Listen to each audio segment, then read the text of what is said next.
Hey, salut à tous, j'espère que vous allez bien. Moi, ça va. Je sais pas si ça se remarque, mais là, ça me fait royalement chier. Pourquoi? Parce que hier, j'ai fait le tournage de la vidéo que vous êtes en train de voir.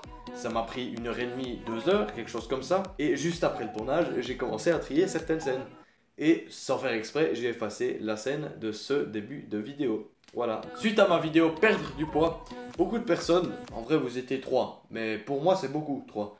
Vous m'avez demandé également des conseils pour prendre du poids, suite à quoi j'ai répondu ouais écoute gros, on verra, hein. Il n'y a pas marqué nutritionniste sur ma gueule. Plus sérieusement, j'ai dit que j'allais y réfléchir, y travailler et pourquoi pas vous en sortir une vidéo tôt ou tard. Et c'est des conseils que j'applique personnellement et je vous invite à les tester sur vous-même. Mais voilà, je décline quand même toute responsabilité en cas d'obésité ou d'anorexie. C'est plus de ma faute les gars, franchement ça marche pour moi mais ça marche peut-être pas sur vous. Donc voilà. Je vais introduire le sujet en vous parlant d'un principe simple, avec des mots simples, parce que vous êtes trop cons. Si tu veux savoir comment prendre ou perdre du poids, il faut que tu aies ce principe en tête.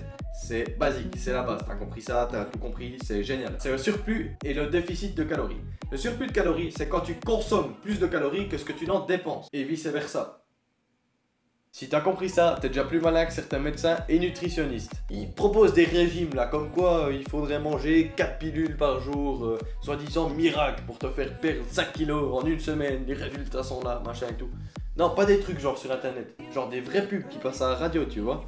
Et ce genre de trucs, mais les gars, y a pas de miracle. Tu manges moins, tu te bouges plus, t'es en déficit de calories, tu perds du poids. C'est automatique, c'est...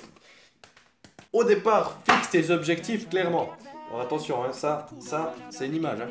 Faut surtout les fixer dans la tête. Surtout, prends le temps qu'il te faut, hein, même si c'est plusieurs mois et tout. Tu veux pas te dire, oh, je prends 10 kilos en 5 jours. Non, c'est pas possible. Prends le temps qu'il te faut, on a le temps. Y a pas le feu au lac, comme on dit en Suisse. Le métabolisme joue un rôle assez important dans tout ça. Alors lui, il fait quoi? C'est qui En gros, c'est la chaudière de ton corps. Oui, c'est une explication très résumée. C'est pour que tout le monde comprenne, ok? Tout ce que tu vas manger comme nutriments, lui, il va le transformer en énergie, de manière à ce que tu puisses chauffer ton corps à 37 degrés, courir, aller au fitness, etc. Et toi, peut-être que, bah voilà, t'es peut-être en croissance, du coup t'as un métabolisme assez rapide comme moi, mais ça dépend aussi après des personnes, il n'y a pas que la croissance qui rentre en compte. Bref, c'est un facteur assez important dans la prise de poids. Du coup, si t'en as un rapide, tu manges plus, peut-être même plus que 3 fois par jour s'il le faut. L'idée c'est vraiment d'éviter cette sensation de faim. Tu sais, quand ton corps il commence à te dire, là, ton estomac, tu te dis j'ai faim. Ça faut éviter parce que quand ton corps il dit ça, c'est qu'il est déjà en train de puiser dans tes ressources, dans tes réserves. Le stress, alors là ça dépend des personnes. Mais si t'es quelqu'un stressé, soit ça va te faire grossir, soit ça va te faire maigrir. Mais c'est rare que tu restes au même poids tout le temps. Donc avant d'entamer une prise de masse ou une sèche, règle éventuellement les quelques problèmes qu'il y a dans ta tête. Va voir un psy s'il le faut, c'est pas une honte, j'en sais rien. Fais quelque chose parce que tu peux pas être à fond sur ton objectif si t'es stressé. Ça va aussi influencer tes résultats. Tu me suis ou tu me suis pas? J'espère que tu me suis. Ouais, ok, ça marche. Alors attention, si t'es stressé, va pas te rouler un gros scud de feuilles tous les soirs sous prétexte que parce que ça t'aiderait à réaliser tes objectifs. Si tu es fumeur et que tu veux prendre du poids, c'est pas le meilleur combo de base. Je veux dire, on a déjà vu mieux. Il y a pire aussi, mais par exemple, c'est comme si un noir il veut se lancer dans la politique aux États-Unis. C'est pas impossible, mais c'est chaud. C'est chaud. Avoir un estomac trop petit, c'est peut-être une raison si tu n'arrives pas à prendre du poids. Alors, personnellement, peut-être tes parents aussi. Ma mère, je pense qu'elle m'a dit au moins 300, 400 fois par année. Yann, si t'es assez, tu te forces pas, faut pas que tu aies mal, etc. Laisse dans ton assiette, c'est pas grave. Big up à toi, maman, si tu passes par là. Moi, je vous dis justement le contraire. Mangez comme un animal. Forcez-vous un peu. Vous mangez toujours un petit peu plus. Parce que si votre estomac il est tout petit et que votre corps il n'est pas habitué à recevoir beaucoup de nourriture, et ben tu pourras jamais vraiment prendre du poids. Si tu te forces toujours un peu, à la fin ton estomac il sera énorme et puis tu pourras assimiler beaucoup plus d'énergie et donc de calories. Ne pas faire de sport, c'est pas la solution miracle non plus pour prendre du poids.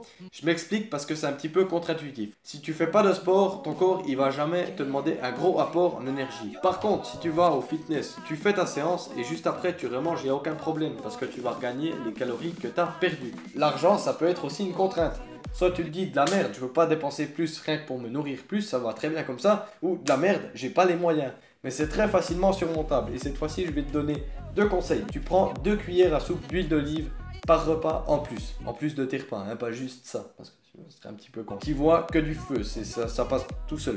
Même comme ça, tu peux les boire, c'est dégueulasse. Je l'ai fait pour tester, mais c'est faisable. Tu peux aussi simplement les ajouter sur ton riz ou sur ta viande, sur tes légumes. Deuxième conseil, tu peux manger tout au long de ta journée des amandes, des noix, des noisettes, peu importe, un truc comme ça, quand t'as un petit creux, ça coûte 3 fois rien. Enfin, c'est des oléagineux, je crois qu'on appelle ça comme ça, mais je suis pas sûr de la prononciation. Corrigez-moi en commentaire si jamais. Au pire, on dira que c'est mon accent suisse et puis que voilà. Mais non, franchement, ça vous pouvez y aller, ça vous coûte rien du tout. Huile d'olive plus ça et vous prenez facile 500 calories en plus par jour.